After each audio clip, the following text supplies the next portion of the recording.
E aí, pessoal, beleza? Vamos lá para mais um tema aqui neste canal. Votação de fontes de custeio do piso salarial de enfermagem. É isso mesmo. A votação, ela aconteceu, tá, João? A votação, ela aconteceu e agora vai para sanção presidencial. Quem é o presidente ainda no momento é o Jair Messias Bolsonaro, tá? E eu acredito que ele vai dar canetada e vai passar por ele também, assim como passou o nosso piso salarial. E o que foi votado foi fontes de custeio, tá, joia? A fonte de custeio que foi votada foi para a sanção presidencial. Por que você não ficou sabendo dessa votação em nenhum outro canal aqui de enfermagem? Preste atenção. Aconteceu em uma live de mais de 4 horas, tá?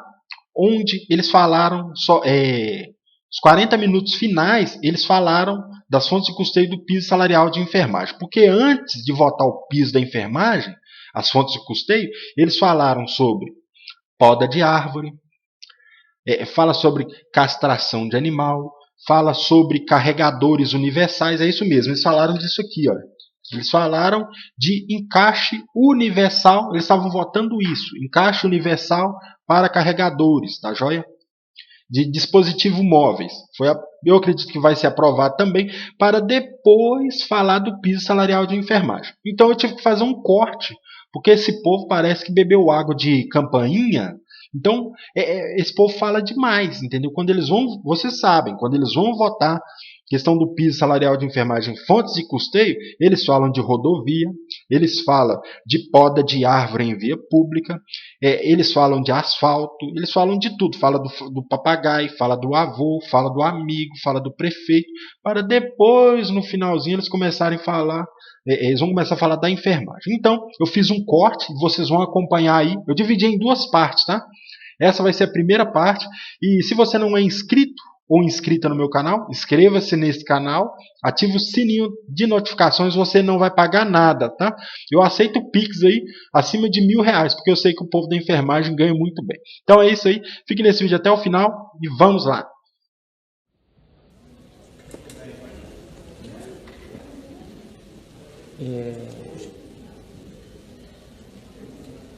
Requerimento de urgência número 1460/2022, requeremos com base no artigo 155 do Regimento Interno, regime de urgência na prestação do projeto de lei complementar 44/2022, que altera a lei complementar 172 de 15 de abril de 2020 e a lei 14.029 de 28 de julho de 2020 para conceder prazo para que os estados, o Distrito Federal e os municípios executem atos de transposição e de transferência e atos de transposição e de reprogramação, respectivamente. Senhores líderes, para encaminhar algum requerimento a favor, deputado Roberto Lucena.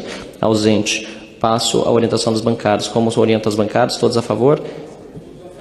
Não havendo bancada contra, passamos à votação simbólica. Eu queria apenas fazer uma consideração. Esse é um projeto de lei que veio do Senado. Sim, senhor. E que nós aqui já aprovamos um projeto muito parecido com esse que nós vamos dar urgência a ele. Então, o MDB é a favor da urgência, obviamente, mas o texto, nós temos que trabalhar ele para que não haja conflito com o que nós aprovamos aqui. Porque o que nós aprovamos aqui, esses recursos, que são os saldos contábeis e financeiros da saúde pública, de recursos encaminhados pelo Fundo Nacional de Saúde para municípios e estados que não foram utilizados antes de 2018, e que nós lá atrás aprovamos para o uso do combate à Covid. Aqui nós aprovamos já recentemente para que esse recurso seja utilizado pelas Santas Casas de Misericórdia para o pagamento da enfermagem, para poder cumprir o que o Supremo Tribunal Federal determinou ao Congresso Nacional, forma para poder fazer com que municípios, estados e entidades filantrópicas possam pagar. Aqui,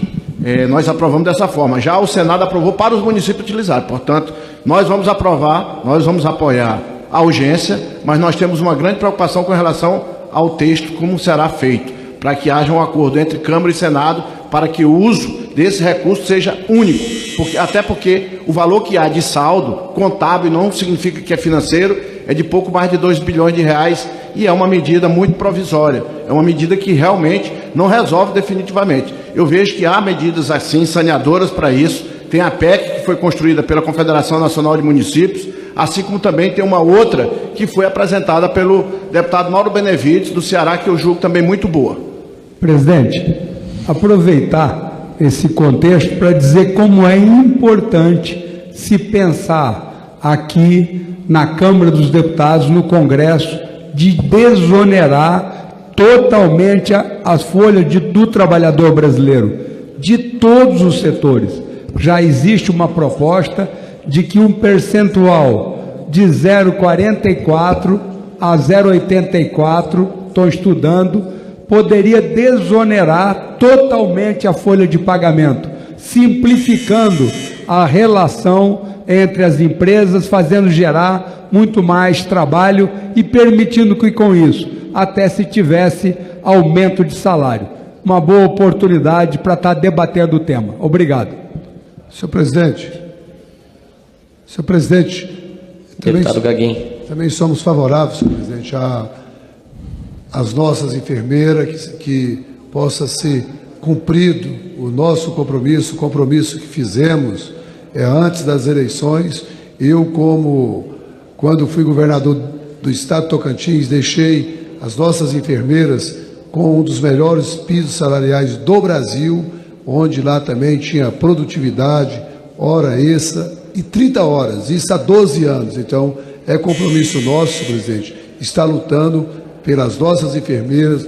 Vamos fazer com que o presidente da República possa estar assinando e de vez dando as garantias que essas enfermeiras que cuidam do nosso povo, que cuidam de quem precisa, possam ter o seu piso salarial, possa ser a sua garantia assegurada. Enfermeiras do Brasil, do Tocantins, conte com o deputado Gaguin. Presidente, se puder só fazer a orientação do Novo. Sim. O Novo é favorável a essa urgência, presidente, mas é muito bom deixar claro que esse é um projeto que está sendo visto aqui como algo que vai ajudar na questão do piso da enfermagem e, como sempre tive uma relação de muita transparência e honestidade com os enfermeiros, eu venho aqui alertar que isso daqui é um remendo. É um remendo porque busca transferir recursos de um fundo que não estão sendo utilizados para estados e municípios. E ok, a gente é a favor de centralização, de transferência de recursos para a ponta, por isso que o Novo é a favor desse PLP, mas é ilusão achar que isso vai resolver o problema do piso da enfermagem. O problema do piso da enfermagem não é financeiro, é econômico. É algo economicamente inviável e aqui está sendo feito um remendo, novamente com o intuito de dar ali um fio de esperança para os profissionais da enfermagem que eles vão receber o piso, quando a gente sabe que isso daqui está longe de resolver o problema, que a nosso ver é irresolvível.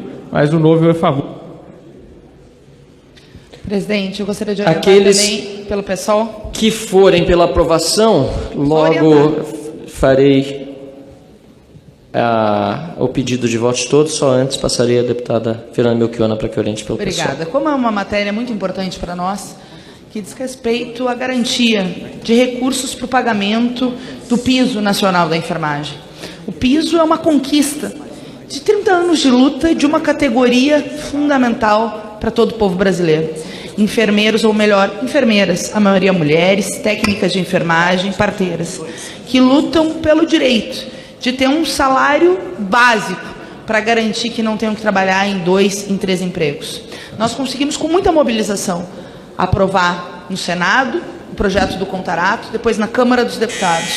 Nós tivemos, né, a decisão do Supremo que inviabilizou o pagamento imediato do piso, e a luta dos trabalhadores segue.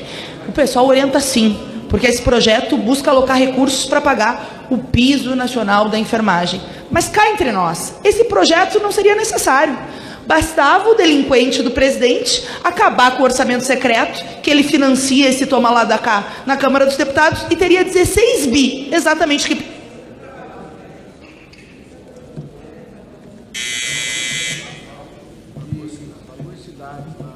Gostaria de concluir, deputado, exatamente para...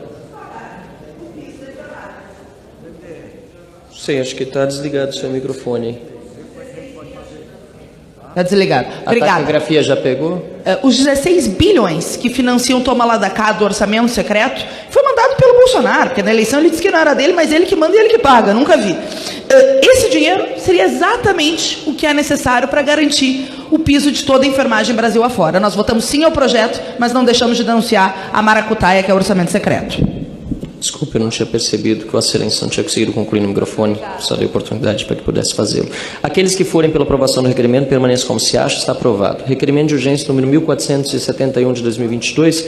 requeremos, com base no artigo 155 do Regimento Interno, regime de urgência na apreciação do projeto de decreto legislativo 365/2022, que susta as resoluções normativas ANEEL 1024, de 28 de junho de 2022, que aprova o submódulo 7.4, 9.4 e 10.5 dos procedimentos de regulação tarifária PRORET e revoga as resoluções normativas número 349, de 13 de janeiro de 2009 e número 559, de 27 de junho de 2013, e também número 1041, de 20 de setembro de 2022, que aprova novas versões do submódulo 7.4 e 9.4 dos procedimentos de regulação tarifária PRORET, aplicáveis às concessionárias de serviço público de transmissão de energia elétrica.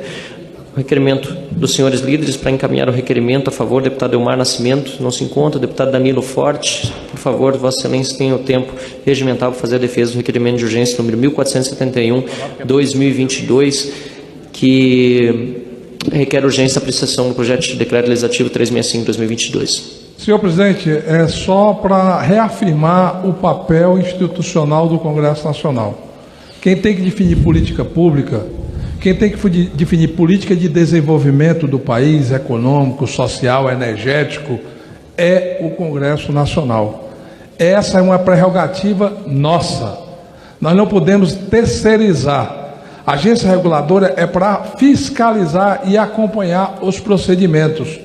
Uma canetada, muitas vezes, impede investimentos e geração de empregos que são fundamentais para o sustento das famílias.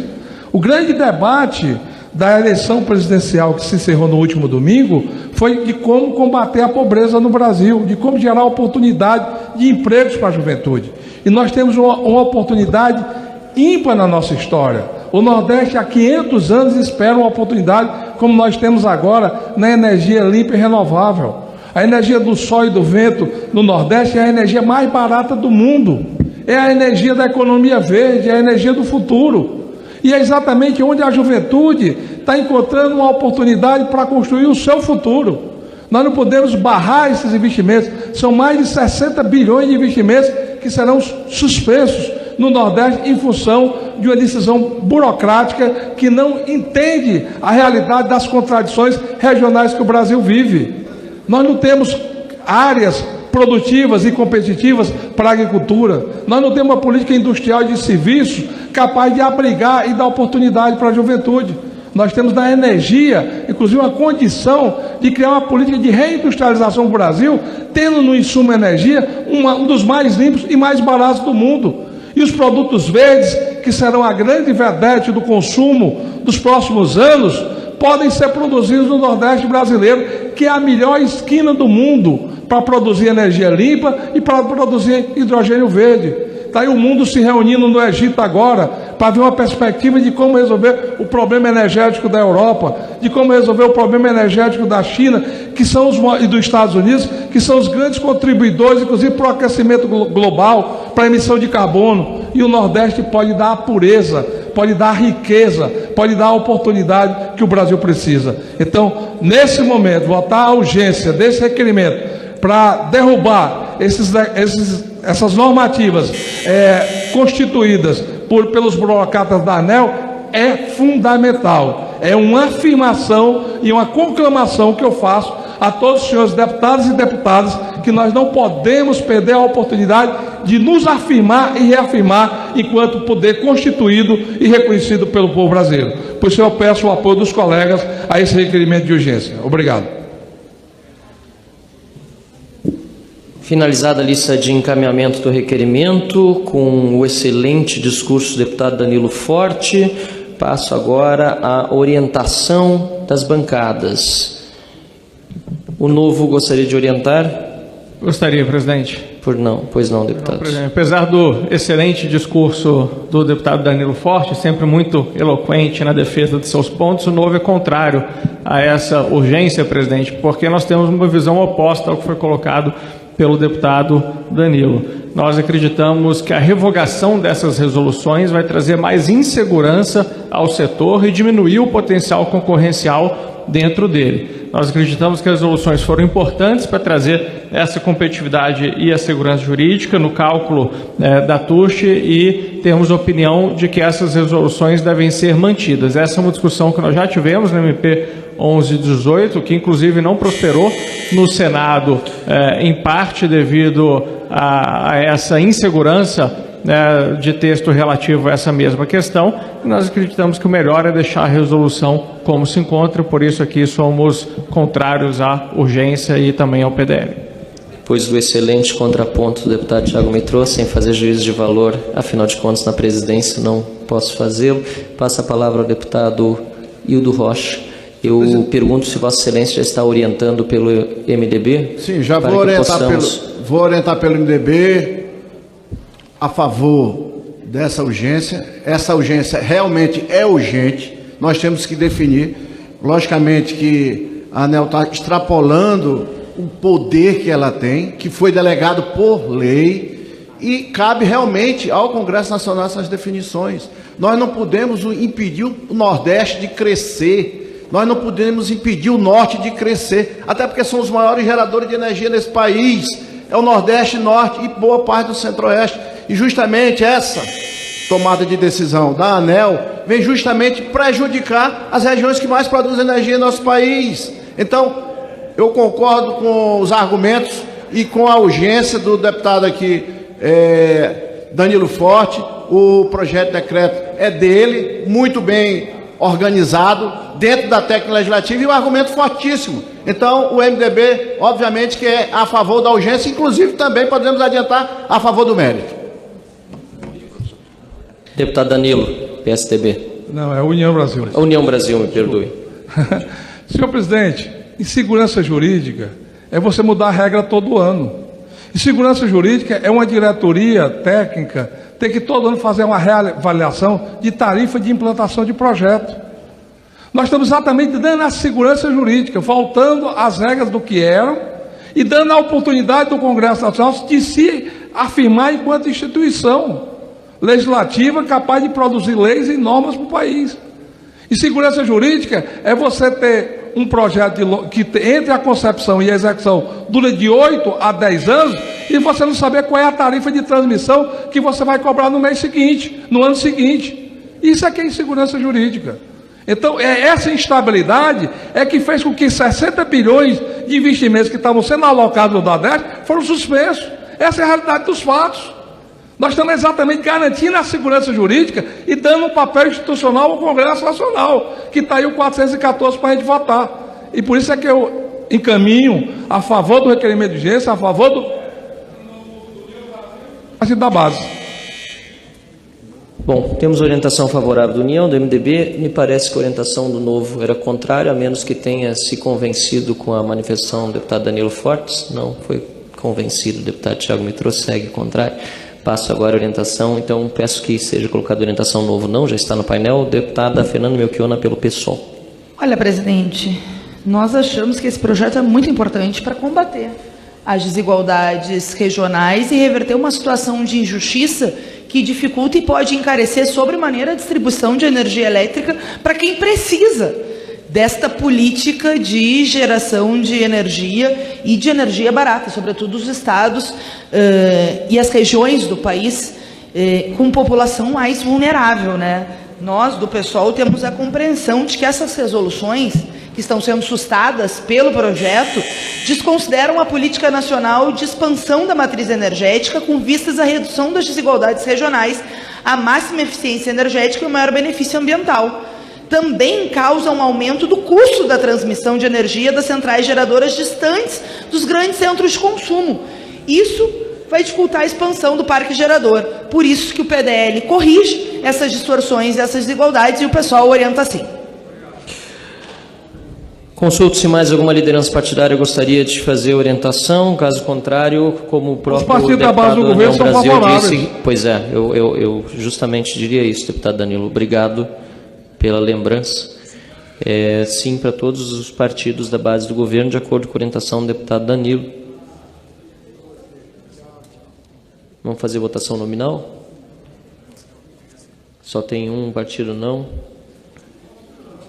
Então, vamos para a votação.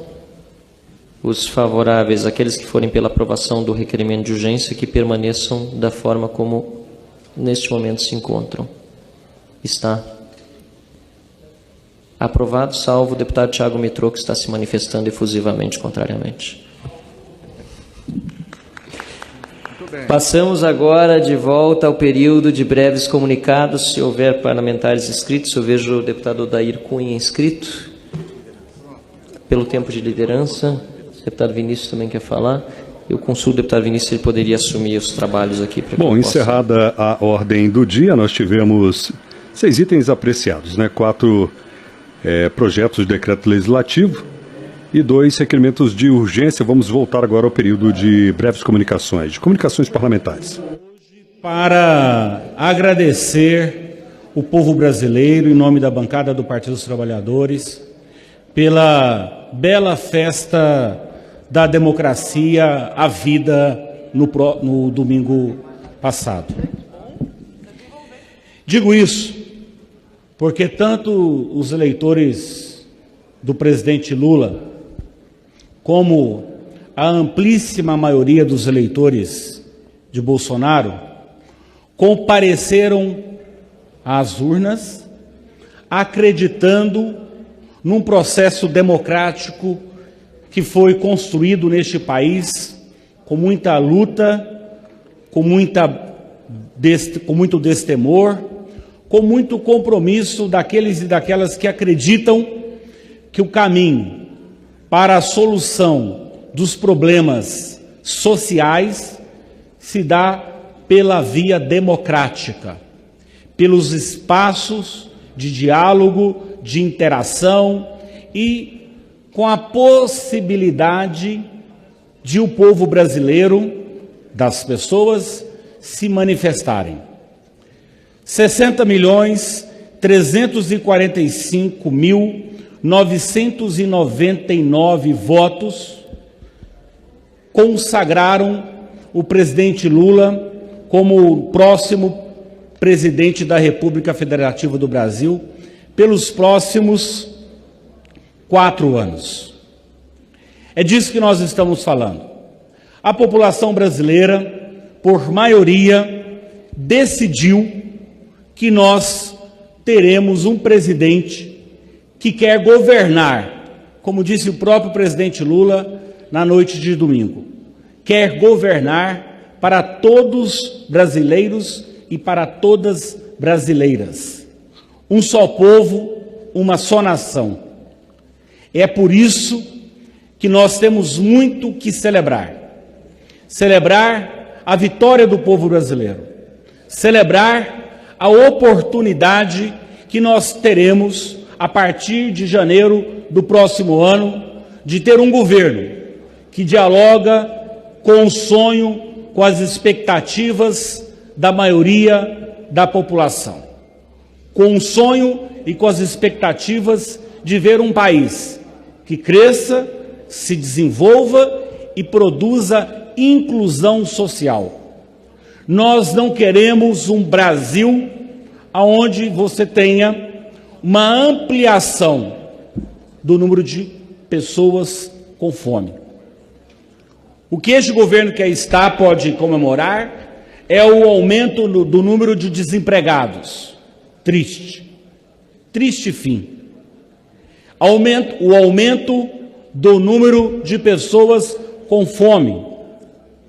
Mais de 30 milhões de pessoas hoje não têm segurança alimentar, estão com fome. Significa dizer que não têm acesso ao alimento digno, com a quantidade, com a regularidade e com a qualidade necessária à sobrevivência humana.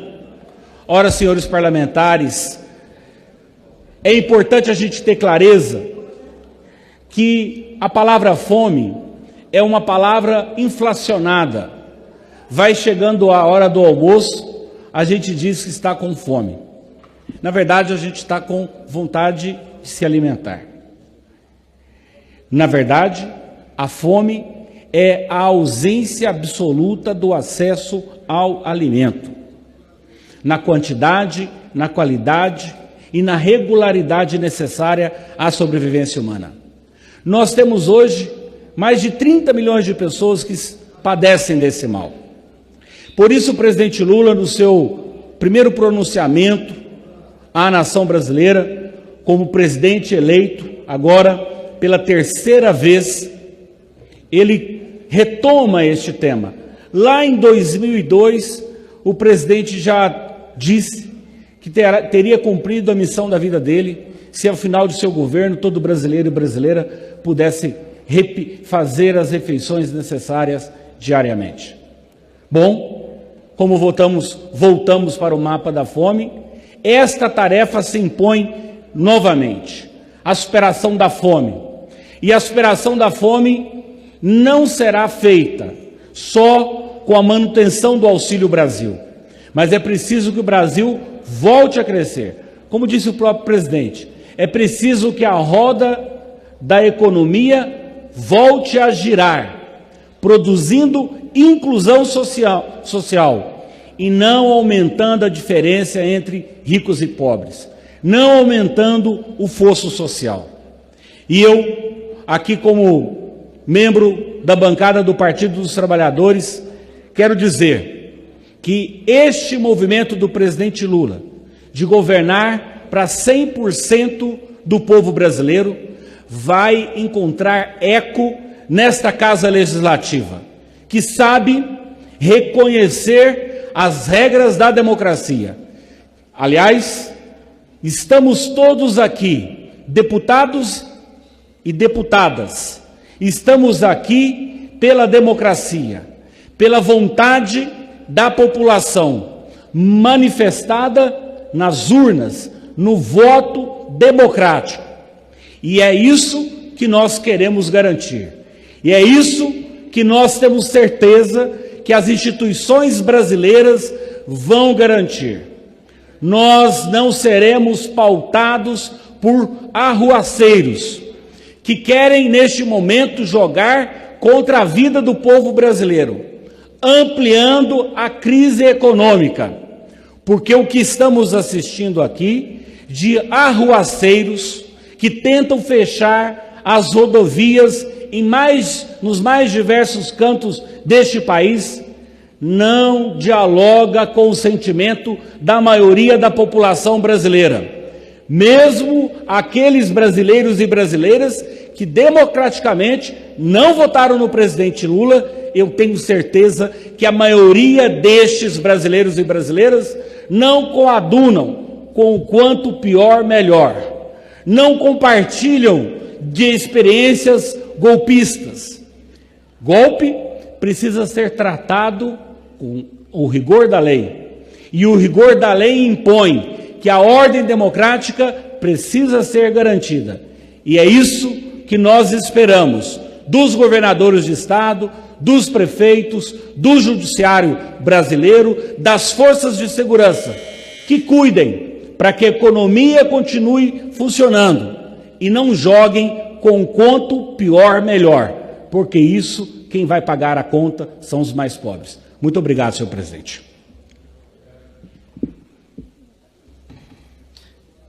Presidente.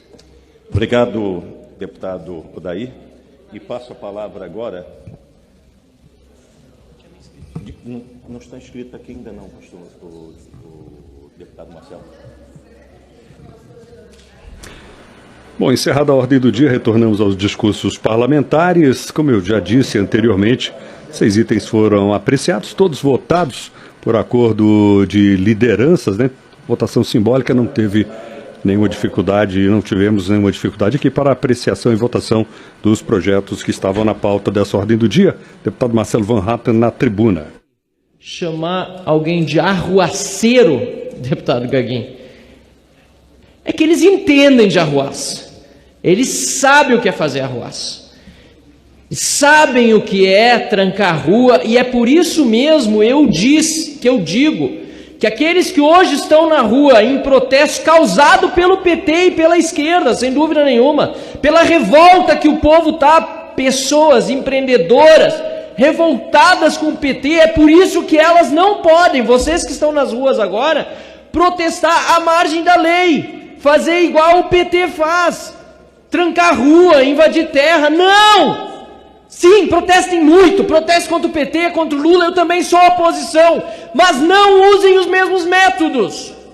Não vamos nos igualar a estes que entendem sim de arruaça, sabem o que é quebrar um país e, lamentavelmente, no domingo, uma maioria estreita assim, do povo brasileiro decidiu que vai voltar ao poder aquele que deveria estar na cadeia. Isso gera muita indignação. Isso gera muita revolta. É por isso que tem tanta gente na rua. E repito, exageros não podem acontecer. Devem ser coibidos. Aliás, o presidente da República deveria se manifestar. Não se manifesta desde a noite da eleição. Para, inclusive, que não recaia sobre si a responsabilidade de alguma fatalidade que possa acontecer. Afinal de contas, aqueles que lá estão apoiaram nas urnas Jair Bolsonaro. E mais, muitos apoiaram Jair Bolsonaro nas urnas contra Lula e o PT e não estão de acordo com o fechamento de ruas. Não estão de acordo com métodos que são caros ao PT, à esquerda. É momento de serenidade e sim de oposição firme, forte, continuar indo às ruas, manifestarmos-nos, protestar contra a roubalheira do PT no passado que agora deve voltar ao Planalto e nós teremos de impedir a partir dos nossos trabalhos, seja eu como deputado federal, sejam os senadores ou qualquer cidadão brasileiro, onde quer que esteja, mas sem utilizar os métodos do PT dentro da democracia que eles dizem defender, mas eles tanto atacam. O festival de hipocrisia já começou, mas eu digo, a oposição também, e vai ser forte, como nunca antes na história deste país, Luiz Inácio Lula da Silva viu uma oposição contra si. Muito obrigado, senhor presidente. Obrigado, deputado Marcel. Passa agora a palavra para o deputado Danilo deputada Fernanda Melchiona. Por favor, desculpe. Bom, está presidindo os trabalhos neste momento, deputado Odair Cunha, na tribuna, deputada Fernanda Melchiona. Eu tinha cumprimentado a manifestação anterior do deputado, tenho que dizer aqui que não se pode confundir alhos com bugalhos. Manifestação é diferente de baderna golpista. O que nós estamos vendo no Brasil, neste momento, é o choro minoritário e barulhento de meia dúzia de bolsonaristas extremados que trancam as principais vias do país para pedir ditadura militar. Porque é fácil, numa democracia, pedir ditadura militar. Agora, numa ditadura militar, pedir democracia é bem difícil. Muitos já foram presos para que a gente pudesse ter as liberdades democráticas conquistadas em 88. O que nós estamos vendo é um presidente que foi pesadamente derrotado no domingo. Bolsonaro perdeu as eleições por mais de 2 milhões de votos. Bolsonaro perdeu as eleições pela gestão desastrosa, pelos delírios golpistas, pela forma negligente que tratou a pandemia, pela corrupção envolvendo ele e o orçamento secreto, pelo enriquecimento dos filhos bandidos ao longo da vida pública. Perdeu as eleições porque o povo brasileiro viu o que é a expressão acabada do bolsonarismo, com o Roberto Jefferson esperando agentes da Polícia Federal com granada, ou a bandida da Carla Zambelli sair com uma arma empenhada em pleno São Paulo para ameaçar um cidadão que discordava da posição política dela. E o que nós estamos vendo são esses extremados em pontos pequenos, mas vários pontos do país, que fazem o barulho que fazem, subtenente Gonzaga, porque a Polícia Rodoviária Federal não está atuando. O diretor-geral da Polícia Rodoviária Federal, que inventou uma operação no Nordeste no dia da eleição, que não teve na região sul do país, onde o Bolsonaro teve mais votos, que não teve nas cidades que o Bolsonaro tinha maior concentração de votos, que demorou a desobstruir a possibilidade do povo nordestino votar, este mesmo está há 2 dias no silêncio profundo junto com seu chefe. Por quê? Porque eles apostaram no silêncio para ver o tamanho da mobilização golpista, que teria pequeno. O mundo reconhece a vitória do Lula, 90 chefes de Estado, milhões de brasileiros nas ruas no domingo comemorando, vários lideranças, enfim, inclusive da oposição. Porque ser oposição é uma coisa. Promover a arruaça baderna, prejudicar a vida do povo para pedir golpe, é manifestação autoritária, vedada pela Constituição Federal. É crime, não é protesto caminhoneiro aqui, gente. Protesto caminhoneiro por direitos, para reduzir o combustível, por salário, é outra coisa. Aqui é inclusive fomentada por muitos patrões. Então não, nós exigimos que seja investigado. Aqui. Obrigada, presidente. Obrigado, deputada. Nós exigimos que seja chamado o diretor-geral da Polícia Rodoviária Federal, tem que ser preso, gente. O ministro da Justiça tem que responder por aparelhar os órgãos de Estado pelos delírios bolsonaristas. Nós precisamos exigir, no inquérito das investigações dos atos antidemocráticos, quem está financiando a tentativa de Capitólio, como falou nosso querido Roberto Robaina, brasileiro, que não deu certo. Bolsonaro perdeu e agora vai perder de novo. Obrigado, deputada Melchiona. Passo a palavra ao deputado Gaguin. Senhor presidente, ocupamos essa tribuna, senhor presidente, para, com alegria, falar da eleição da nossa senadora, professora Dorinha, deputada aqui desta casa e que foi eleita com quase 400 mil votos lá no Tocantins. Deputada que defende a educação, foi uma das principais articuladoras aqui nessa casa, durante seu mandato, sobre a educação, melhorias da educação. Um país só vai para frente com a educação.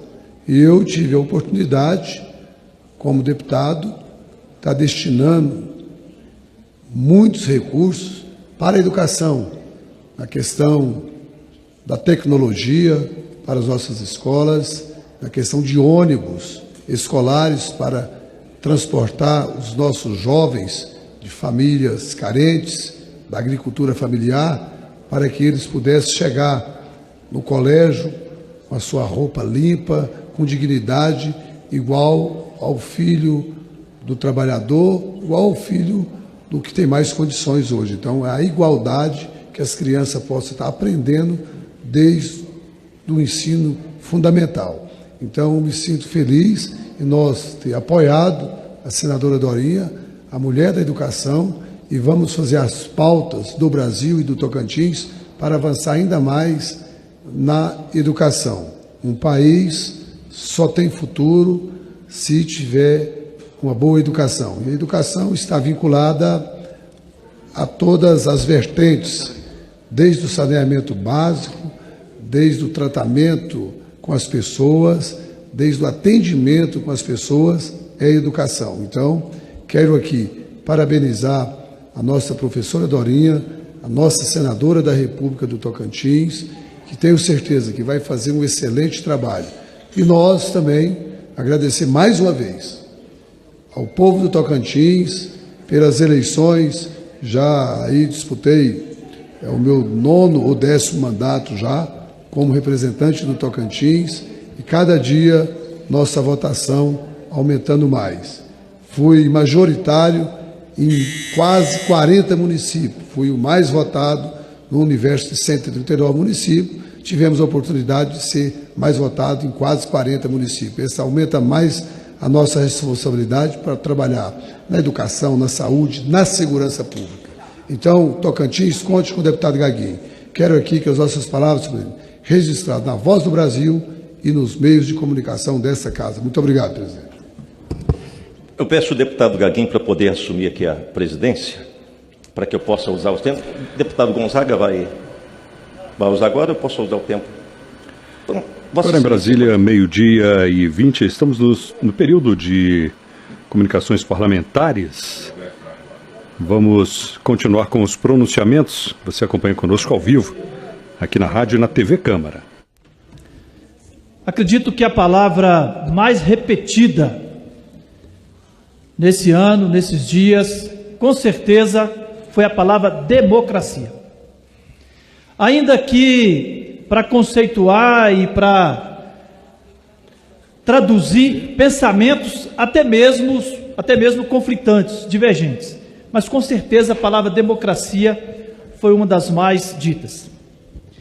E eu queria aqui lembrar, reconhecer e homenagear uma das instituições que está presente em todos os momentos em que o Estado brasileiro está presente na vida das pessoas, que são as polícias militares. Nós enfrentamos nos últimos 10, 15 anos, pelo menos uma dezena de momentos de conflitos, de preocupações com rupturas institucionais. Podemos voltar lá em 2012, 2013, a Copa das Confederações, a Copa do Brasil, a Copa do Mundo, as Olimpíadas, o impeachment, as eleições de 2018 e chegamos hoje. E em todos esses momentos foi a Polícia Militar, o órgão de Estado presente para garantir a democracia. E mais uma vez, vivemos no domingo, dia 30, as eleições em que coube às polícias militares, mais uma vez, garantir o livre exercício do direito democrático do voto de todo cidadão. E hoje, mais uma vez, quando estamos de novo com movimento nas estradas, mais uma vez, a Polícia Militar é chamada a garantir a democracia. Eu quero aqui, com essas palavras, me solidarizar com os policiais rodoviários federais, que também, neste momento, estão no centro de uma atenção e cumprindo o seu papel, cumprindo a sua responsabilidade constitucional de garantir a democracia. E as polícias militares, que mais uma vez são chamados para o centro do conflito, para cumprir sua missão de garantir a democracia, de garantir a governabilidade. Portanto, venho aqui nessa tribuna hoje para lembrar, mais uma vez, a toda a população e a essa casa, a necessidade de reconhecer e valorizar as instituições policiais militares, como instituições de Estado e não instituição de governo. Passo a palavra ao líder Vinícius Carvalho, do Republicano de São Paulo, esse grande líder. Nesse momento, o deputado Carlos Henrique Gaguin está presidindo os trabalhos desta sessão deliberativa extraordinária. Obrigado, amigo deputado Gaguin. É com grande satisfação que nós ocupamos essa tribuna após um momento de expressão máxima da nossa soberania quanto país e da nossa democracia. Nós apoiamos o candidato, presidente atual Jair Bolsonaro até o último instante. Mas eleição é isso. Uns ganham, outros perdem. O candidato que nós escolhemos para poder apoiar, republicanos, eu mesmo escolhi para apoiar, a nível nacional, nós perdemos. Reconhecemos a eleição, logicamente, do candidato que ganhou as eleições. Foram mais de 60 milhões de votos que teve. Mas o nosso presidente também teve uma votação expressiva. Foram mais de 58 milhões de votos. E nós agradecemos o apoio desses 58 milhões de brasileiros que, no dia 30 de outubro, manifestaram a sua intenção da continuidade do trabalho que vem sendo feito pelo presidente Bolsonaro. Mas acabaram-se as eleições. Não tem o porquê nós questionarmos, porque lá no estado de São Paulo, nós elegemos também o governador do estado, do maior estado do país, o estado mais importante economicamente do país, Nós temos um Republicanos que foi eleito também com mais de 13.400.000 votos e foi escolhido para poder comandar esse Estado pelos próximos 4 anos. Não poderíamos questionar o posicionamento das urnas sem questionarmos, inclusive, esta vitória que tivemos em segundo turno em São Paulo, a vitória que tivemos no governador do Tocantins no primeiro turno, e da mesma forma os 41 deputados federais que foram eleitos pelo Brasil, e volto a dizer, o Republicanos tem sido um partido que a cada eleição tem se consolidado, tem crescido de forma orgânica, consciente e com estabilidade, com unidade. Diferente de uniformidade. O Republicanos não é um partido uniforme, não. É um partido que todo o seu posicionamento aqui nesta casa tem sido por unidade. Decisão da maioria da bancada tem prevalecido. E não será diferente. Não será diferente na próxima legislatura, em que nós, certamente, republicanos, nos reuniremos com o nosso presidente nacional, a nossa bancada, para podermos deliberar sobre essas questões. Mas nós temos mantido, durante todos esses anos, essas legislaturas, nós temos mantido a coerência, o posicionamento coerente no que diz respeito à responsabilidade com o desenvolvimento do nosso país. Aquelas matérias, até hoje mesmo, que são matérias de interesse da sociedade, tem o apoio dos republicanos. Quando vemos, como decidimos na bancada, que a matéria não tem relevância social e sim outra relevância, nós nos posicionamos de acordo com a maioria e de acordo com a nossa consciência. Assim faremos, assim continuaremos nos posicionando para o desenvolvimento do país com responsabilidade, para o desenvolvimento do país com muito comprometimento, sem abrirmos mão de maneira alguma dos nossos pilares republicanos. A ética, dos valores, dos objetivos no que diz respeito ao desenvolvimento econômico e social do nosso país, fortalecimento das instituições democráticas. E volto a dizer, as eleições acabaram. O plenário desta casa e o Congresso Nacional foi formado. E nós vivemos um presidencialismo de coalizão, em que a instituição presidência da República não governa sozinho, governa com o Congresso Nacional. Então temos que ter muita seriedade, muita sobriedade e, acima de tudo, responsabilidade com o nosso país. Presidente, aproveitando ainda o tempo de líder, quero chamar a atenção porque nós começamos hoje, 1º de novembro, a campanha do Novembro Azul, né? É a campanha de prevenção de câncer de próstata. É muito importante que todos os homens saibam que, segundo o próprio INCA, é esperado para este ano de 2022 mais de 65 mil casos de câncer de próstata. No ano passado, morreram mais de 14 mil homens. 14 mil homens morreram por causa do câncer de próstata. É uma doença que ela pode ser diagnosticada de forma muito precoce se os homens tiverem a consciência e deixarem de lado o preconceito para, após 40 anos de idade, fazer o seu exame preventivo. Isso é muito importante. E aqueles que têm histórico na família já têm que começar a observar até mesmo antes desta idade de 40 anos. E segundo consta, depois de 55 anos, a cada 10 cânceres de próstata, 9 são de homens acima de 55 anos.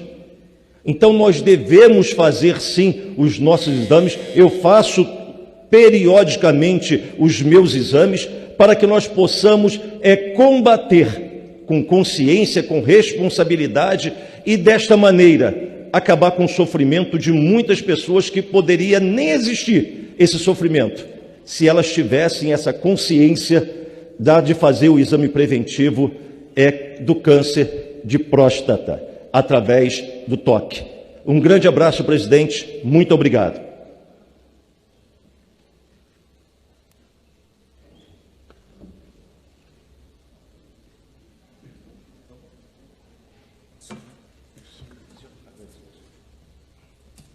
Bom, você acompanha conosco ao vivo sessão deliberativa da Câmara dos Deputados nesta véspera de feriado, terça-feira, dia 1º de novembro. Nós estamos no período dos pronunciamentos, está se dirigindo à tribuna a deputada Érica Cocai. Já tivemos aqui a ordem do dia, apreciação de projetos, deliberação de 6 itens que estavam na pauta. Foram 4 projetos de decreto legislativo e 2 projetos de urgência. Vamos à tribuna, não é a deputada Érica Cocai. É o deputado... Passa a palavra para o deputado Pablo, por gentileza. Deputado Pablo. Obrigado, presidente. Quero aproveitar, já começando, iniciando, pedindo o registro dessa fala na Voz do Brasil, nos meios de comunicação dessa casa. E, como deputado do Estado do Amazonas, o momento é de falar sobre esse processo eleitoral de segundo turno que ocorreu em todo o nosso país, que ocorreu também no Estado do Amazonas e que teve uma participação popular muito expressiva.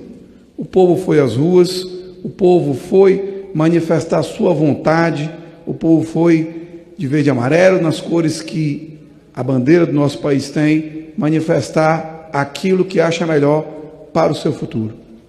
O resultado das eleições depende da apuração dos mecanismos que nós temos no dia de hoje. O resultado das eleições depende da somatória de votos que vem de todo o Brasil.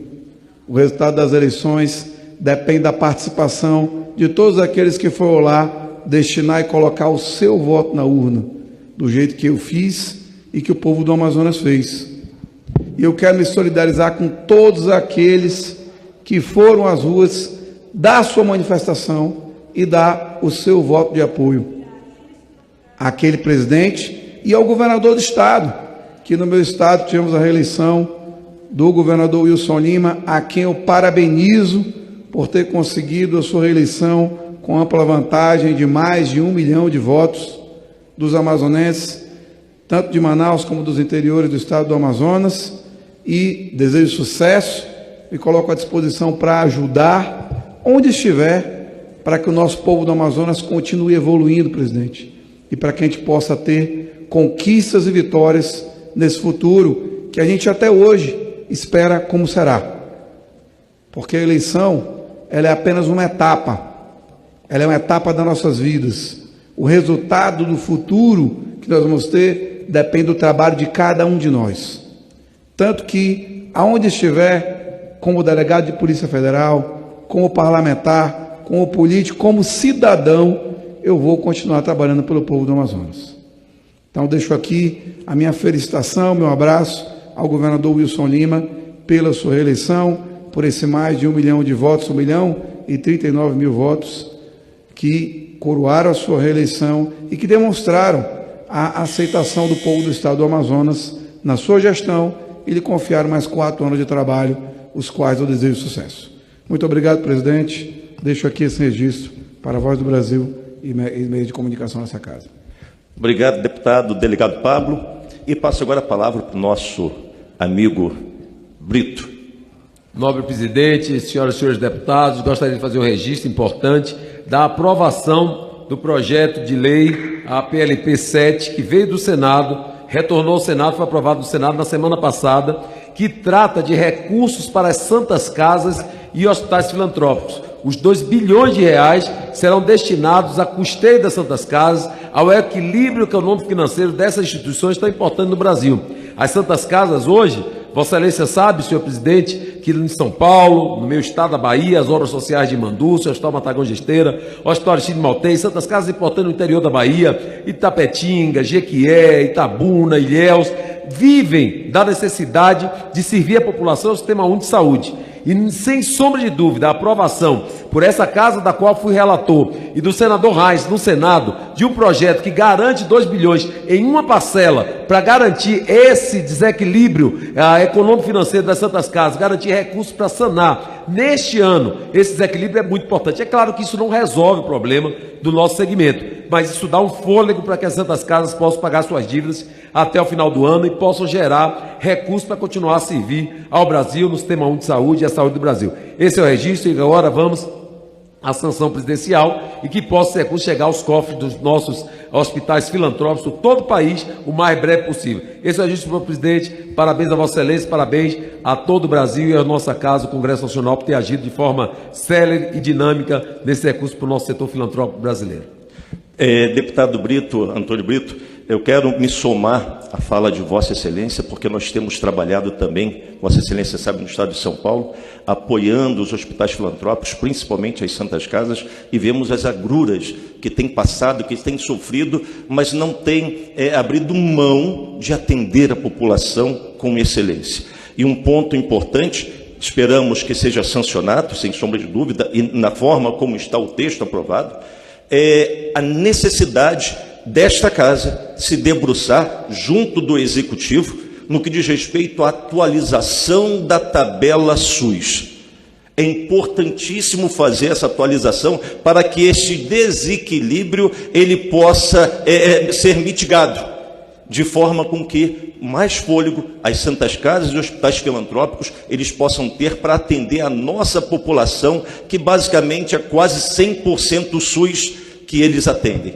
Parabéns e me somo a Vossa Excelência. Obrigado a Vossa Excelência, senhor presidente. Então é isso aí, pessoal. Essa foi a votação da PLP 44 de 22, que aconteceu na Câmara dos Deputados. Tá? Agora a mesma vai para a sanção presidencial, onde o presidente Jair Messias Bolsonaro, eu acredito muito que vai passar, já passou. Tá?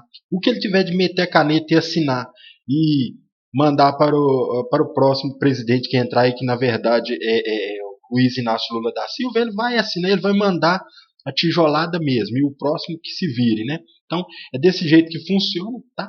E se você não é inscrito, inscreva-se, curta, comente, compartilhe.